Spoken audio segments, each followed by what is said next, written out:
Sobat ITNJ yang hebat dan luar biasa. Assalamualaikum warahmatullahi wabarakatuh. Ketemu lagi di sesi kuliah hari ini, di pertemuan keempat. Baik teman-teman, hari ini kita akan menyambung materi kuliah ketiga kemarin. Jadi kalau kita melihat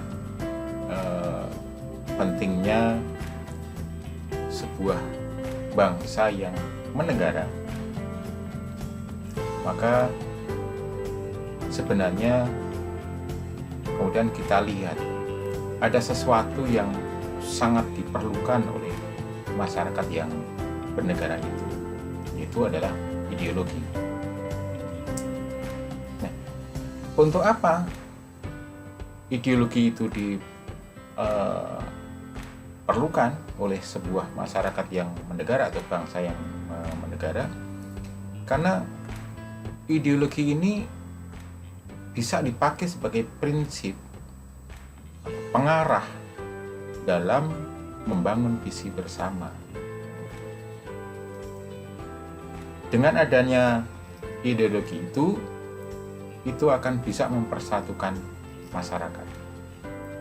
Bisa juga menumbuhkan rasa solidaritas atau kesetiakawanan. Satu visi, satu pandangan kan. Nah, ketika masyarakat itu bisa bersatu, kemudian mempunyai solidaritas yang tinggi, maka itu akan memberikan daya gerak kepada masyarakat itu untuk beraktivitas. Efeknya apa? Ketika daya gerak itu kuat, maka cita-cita yang diinginkan oleh sebuah bangsa yang menegara itu segera bisa diwujudkan. Nah, kira-kira begitu. Jadi dengan ideologi atau sebuah jalan pengarah, itu jalan yang ditempuh itu tidak belok-belok, kira-kira begitu. Jadi sudah mempunyai jalan yang ditempuh dengan kesepakatan yang untuk membangun visi bersama itu. Nah, apa itu ideologi? Jadi kalau kita melihat pengertian ideologi, ini pada hakikatnya merupakan kesatuan gagasan-gagasan yang tentang manusia, kemudian kehidupannya, termasuk di dalamnya adalah kehidupan bernegara tentu. Baik. Di dunia ini dikenal ada beberapa ideologi yang besar. Kita lihat satu persatu. Jadi selain Pancasila yang ada di Indonesia, tapi sebuah bangsa yang menegara itu memerlukan sebuah rel kan itu untuk menuju ke mempercepat pencapaian visi misinya. Ideologi liberal ini pada awalnya di abad pertengahan ini muncul dan berkembang sebagai reaksi atas pemerintahan yang absolut dan dogmatis, kira-kira gitu. Di abad pertengahan dulu pemerintahan itu kan dogmatis, absolut. Jadi pemerintah berkuasa dan rakyat tidak mempunyai kekuasaan apa-apa di dalam kenegaraan. Maka kemudian masyarakat menginginkan kebebasan untuk berpikir dan bertindak. Jadi sekali lagi bahwa ideologi liberal ini lahir ketika masyarakat menuntut kebebasan individu dan bisa berperan di dalam kenegaraan. Dimanusiakan, tidak hanya sebagai objek, tapi manusia atau individu-individu itu mempunyai wewenang, bahkan kemudian bisa menentukan sebuah negara. Perjalanan bangsa itu ditentukan bersama, kira-kira gitu ideologi liberal.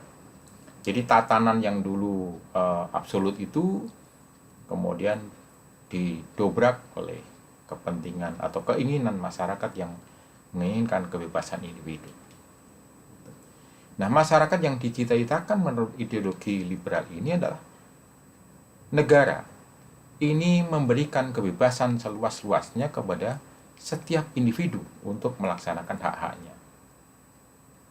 Nah, untuk bisa melaksanakan hak-hak itu atau mendapat perlindungan dari hak-hak individu itu, maka model liberalisme itu sangat menjunjung tinggi prinsip negara hukum. Karena yang bisa menjamin adalah hukum, kan itu. Maka hukum menjadi panglima suatu negara, kan itu. Tidak berdasar pada penguasa, kan itu. Karena penguasa bisa berganti-ganti. Tapi kalau hukum ini kesepakatan yang dibuat bersama, tidak bukan kemudian seorang raja atau seorang presiden ini bisa membawa arah yang sesuai dengan keinginan seseorang gitu. Tapi kalau hukum ini berlaku pada siapapun, termasuk presiden, termasuk raja pun harus taat pada hukum. Nah, ini konsep-konsep dari paham individualis, kan. Jadi untuk mendapatkan kepastian hak-hak individu itu harus dijamin oleh hukum. Jadi konsep itu. Jadi ideologi liberal itu menganggap bahwa pengakuan dan penghargaan terhadap hak asasi manusia itu sangat penting. Nah, ini konsep dari individualis atau kemudian diangkat menjadi sebuah ideologi yang kita sebut dengan liberal. Jadi proses di dalam perwujudan ketatanegaraan, maka kemudian muncul ide demokrasi. Jadi bagaimana individu-individu itu berperanan di dalam suatu negara, maka ide demokrasi itu muncul. Jadi pemerintahan rakyat, demokrasi itu kan berasal dari demos dan kratos. Nanti kan kita bahas tersendiri. Jadi pemerintahan rakyat, bahwa rakyat ini bisa menentukan kebijakan suatu negara. Jadi demokrasi itu adalah wujud dari pelaksanaan bagaimana individu-individu suatu negara itu berperan di dalam negara. Jadi rakyat bisa mengontrol pemerintahnya, kira-kira gitu. Jadi pemerintah itu bukan kekuatan atau kekuasaan mutlak, tapi ini bisa dikontrol atau bahkan diarahkan kepentingan atau keinginan rakyat dengan model demokrasi. Nah, ada juga ideologi yang besar juga, dan ini berlawanan kalau kita melihat nanti ajarannya dengan liberal, yaitu ideologi komunis. Nah, ideologi ini bersumber dari ajaran Karl Marx, kemudian dijabarkan oleh Engels dan Lenin. Ini muncul juga akibat ketidakpuasan masyarakat di saat itu. Ini sebagai reaksi ketika berkembangnya kapitalisme yang luar biasa. Jadi kapitalis ini diletakkan di atas landasan kepemimpinan faktor produksi oleh perseorangan. Jadi menjadi milik orang per orang. Sehingga waktu itu ketika muncul revolusi industri di abad ke-18 itu sebenarnya luar biasa pengaruhnya. Dengan adanya industri yang berkembang pesat waktu itu, sehingga sebenarnya barang-barang kemudian kebutuhan-kebutuhan masyarakat itu bisa didapatkan dengan mudah. Tetapi efek dari revolusi industri itu yang dimiliki oleh perseorangan itu ternyata pemilik modal itu diuntungkan lebih banyak, kira-kira begitu. Yang kaya semakin kaya, yang miskin tetap miskin, kira-kira begitu. Jadi kemudian ada gap antara majikan dan buruh. Itu. Jadi pemilik modal ketika didukung oleh buruh kemudian mempunyai industri yang luar biasa, dan dia akan menanamkan modalnya kembali di industri yang lain dan berikutnya. Jadi konglomerat begitu kira-kira. Jadi mempunyai seseorang bisa mempunyai kekayaan yang luar biasa dengan modal. Jadi kapital itu. Jadi ini yang kemudian gap ini yang kemudian tidak diinginkan. Nah, kaum buruh protes kira-kira begitu waktu itu. Kaum buruh protes, ini nggak adil kan itu. Maka kesenjangan ini yang kemudian memunculkan ide bahwa bagaimana kalau kekayaan atau kepemilikan seseorang itu dibatasi supaya tidak ada gap kan itu kira-kira. Jadi masyarakat yang dicita-citakan oleh ideologi komunis itu adalah masyarakat yang tanpa kelas, gitu. Atau masyarakat yang sama rasa sama rata. Gitu. Kalau perlu tidak ada itu kelompok VIP dan kira-kira begitu. Jadi sama, karena mereka berjuang bareng-bareng kan itu. Sehingga ide yang muncul dari model ideologi komunis itu jadi semua faktor produksi itu yang penting dan vital itu harus dikuasai negara, bukan milik perseorangan. Jadi ini apa? Untuk membatasi kekayaan individu. Sehingga kalau kaya milik negara, karena negara adalah milik semua, kira-kira itu. Jadi apa yang dimiliki negara itu milik semua rakyat.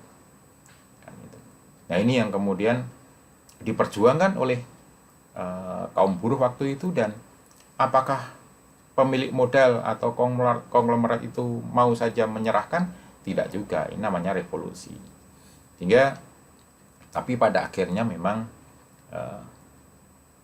di beberapa tempat ini menang kan itu, sehingga suatu negara berubah dari model-model yang sudah semacam liberal, kemudian berganti ideologi menjadi ideologi yang komunis.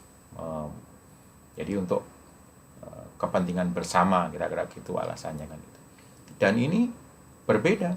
Jadi nanti kemudian apa? Jadi efek dari model ideologi komunis ini yang berasal dari sosialis ya, untuk kebersamaan konsepnya, maka kepentingan individu, hak-hak individu itu dibatasi kan itu. Bahkan negara bisa mengambil hak asasi individu kan itu. Jadi nanti konsep-konsep komunis itu hak asasi itu hilang dari individu dan terintegrasi di dalam masyarakat di mana dia ikut serta. Berbeda dengan ideologi liberal, hak-hak individu itu, hak asasi itu ada di dalam individu dan negara tidak boleh mencabutnya. Maka yang berkuasa di ideologi liberal adalah individu, tapi kalau yang berkuasa di ideologi komunis adalah negara, kira-kira gitu. Ada sesuatu yang bertentangan di situ, karena konsepnya memang berbeda. Yang diperjuangkan kalau liberal itu adalah individualis, kalau yang di ideologi komunis itu yang diperjuangkan adalah sosialis. Ya, konsepnya kan berbeda. Nah, kemudian karakter yang menyertai negara-negara ideologi komunis itu kadang-kadang, jadi tidak semuanya, kadang-kadang ini ateis.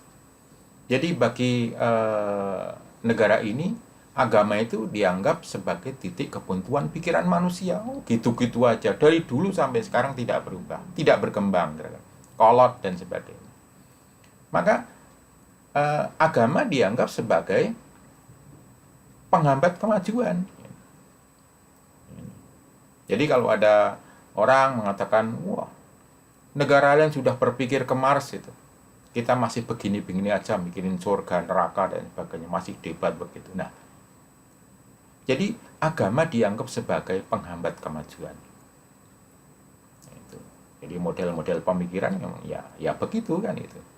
Biasanya begitu. Jadi kemudian juga dogmatis yang berlebihan. Karena negara itu mempunyai kewenangan yang luar biasa, Nah, model-model penguasa yang condong-condong ke sosialis komunis ini biasanya kemudian memang menolak demokrasi. Jadi hak individu itu udahlah gitu, kalian manut saja gitu. Negara yang mengatur kan itu. Tidak ada usulan-usulan dari individu-individu. Tapi kalau liberal, ya, individu berhak memberikan eh, pandangan kan itu. Tapi kalau di komunis tidak bisa kan itu. Jadi hak individu ini diminimalisir kan itu. Jadi kalau negara sudah memutuskan sesuatu, ya sudah harus ngikut kan itu. Jadi modelnya begitu.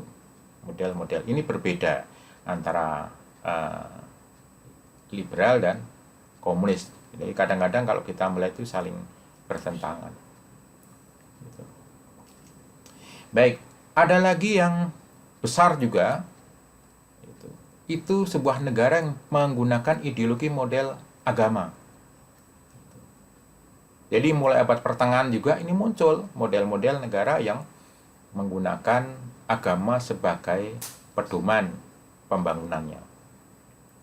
Jadi negara yang menggunakan ideologi agama tertentu, maka kehidupan kenegaraan itu tidak bisa dipisahkan dengan keagamaan. Jadi, Anda bisa melihat bahwa keputusan seorang pemimpin itu berdasarkan hukum, dan hukum itu berasal dari kitab suci.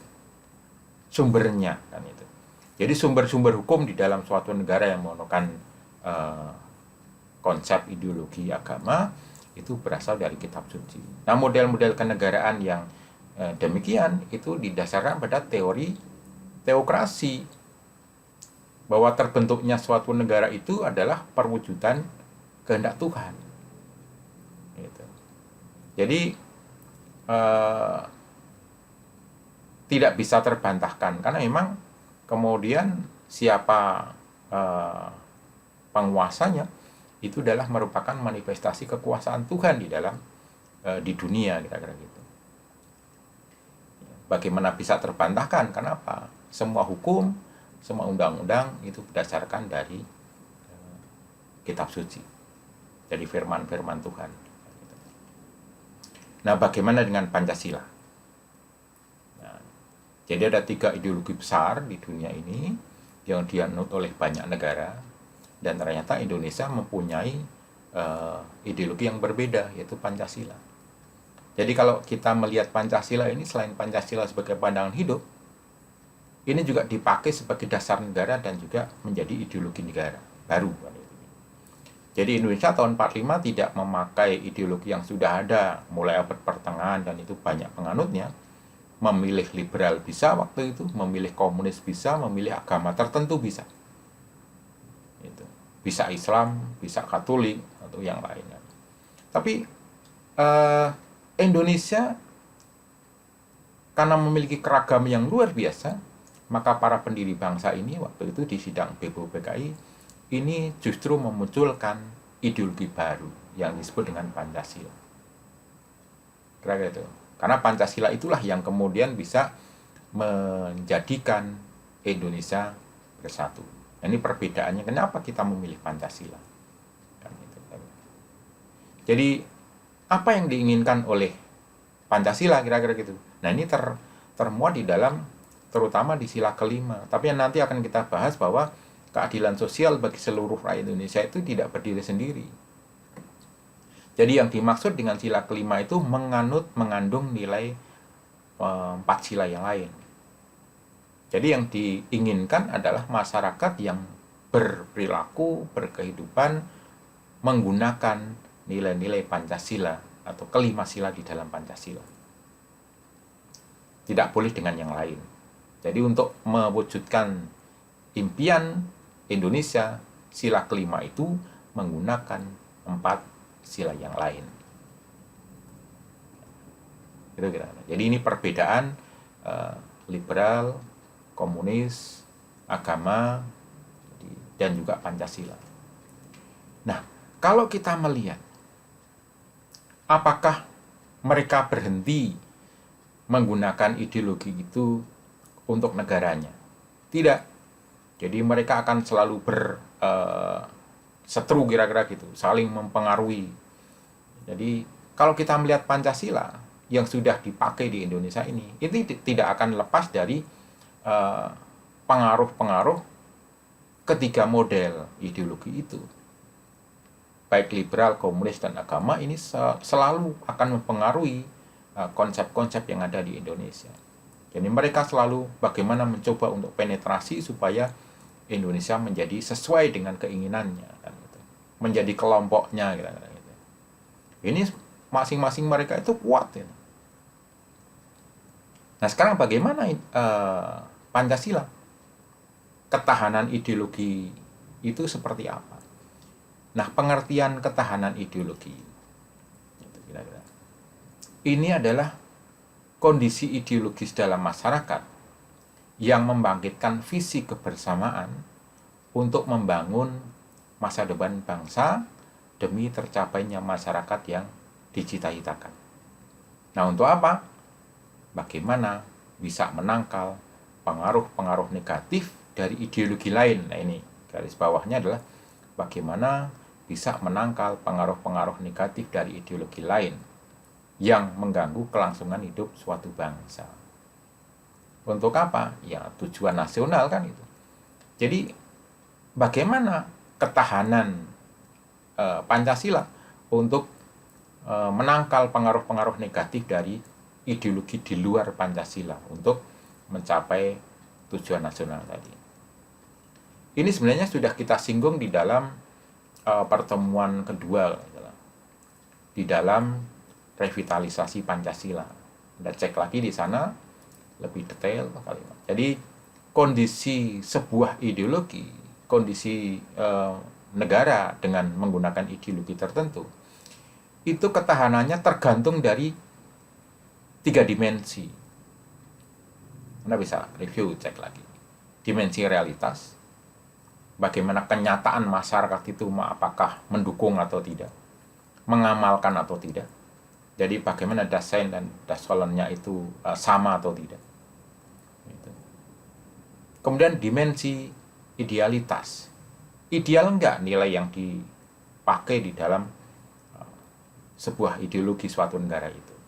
Semakin ideal nilai ideologi itu, semakin kuat. Tapi kalau tidak ideal, ya pasti pengaruh itu gampang masuk kan itu. Karena pasti butuh secara alami, butuh masukan yang lain kan itu. Kemudian juga dimensi fleksibilitas. Jadi semakin fleksibel nilai-nilai ideologi itu yang ketika dihadapkan dengan pengaruh ideologi lain, ya semakin fleksibel, semakin kuat, tidak terpengaruh kan itu. Mau dihadapkan dengan sekarang lagi liberal, tidak masalah kan itu, karena kita fleksibel, misalnya Pancasila fleksibel. Mau dihadapkan dengan sekarang yang lagi berjaya komunis, maka Pancasila dihadapkan dengan keadaan itu bagaimana?